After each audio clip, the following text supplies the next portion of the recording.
All right, folks, late night update. So, still working on the project. I was hoping that it was going to be done sooner than this, but the transfer from plastic material 3D printed to metal is gone less than anticipated.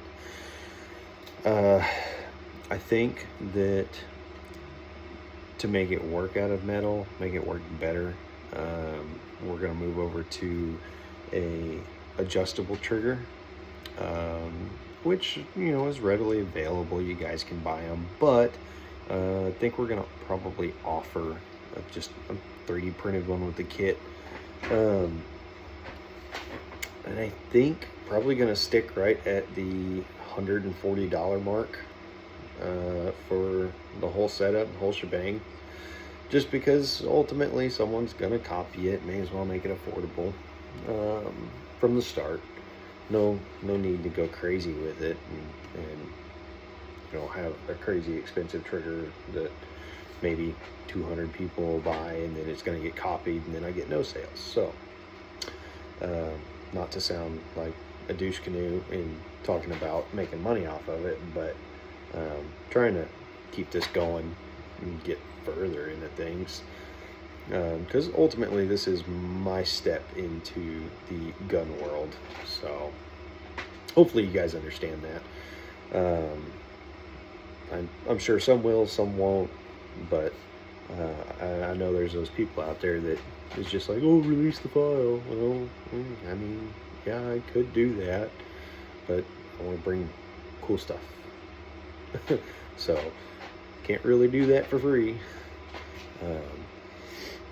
But anticipating here in a couple weeks, we got to get out of the holidays first.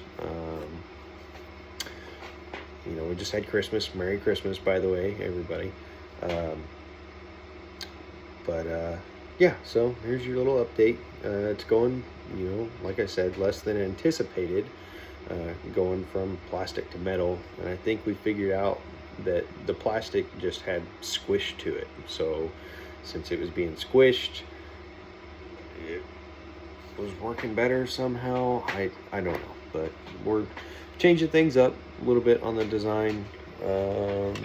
This is an old one. This is a sin cut sin one, and we haven't been able to get any of the sin cut sin crap to work. So we're doing wire EDM. This is old design. Our new one, some geometries have changed to making this stick out further, but ultimately there's a pin in the way, so we can't go super far with it. Otherwise, we can't put a pin in it where it holds the trigger pack into the receiver. We also extended this rear face out a little bit more. And if you guys are wondering what this is for, the little point here, that sits inside a cavity inside of the trigger pack. And when you pull the trigger, this basically acts as a over travel stop. It works good, but there's still that like 1 to 2 millimeters that it's over traveling still. I didn't want to go too crazy with this because my trigger pack may not be the same as your trigger pack, and you might put it in yours and it just don't work. You can't even pull the trigger. So I think that's why we're going to go to adjustable trigger. I'm going to play around with that a little bit.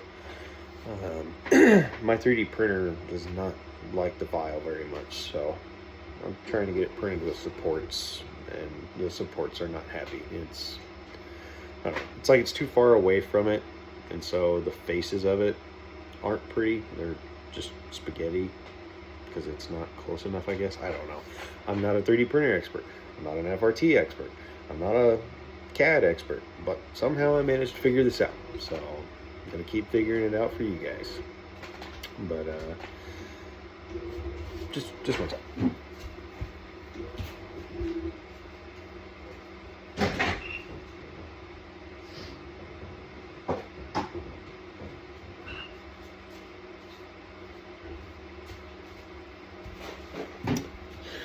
To show you guys why we're looking at the adjustable trigger and just doing a 3D printed trigger in general.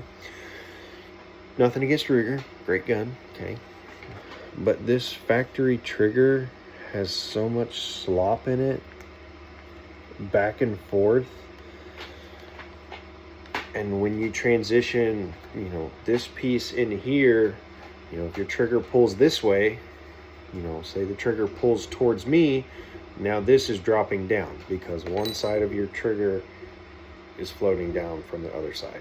So hopefully that helps explain things a little better. Once we get this done, I'll do a whole install video and show you guys how everything works. But for now, that's my short, sweet explanation. So, all right. You folks have a good night.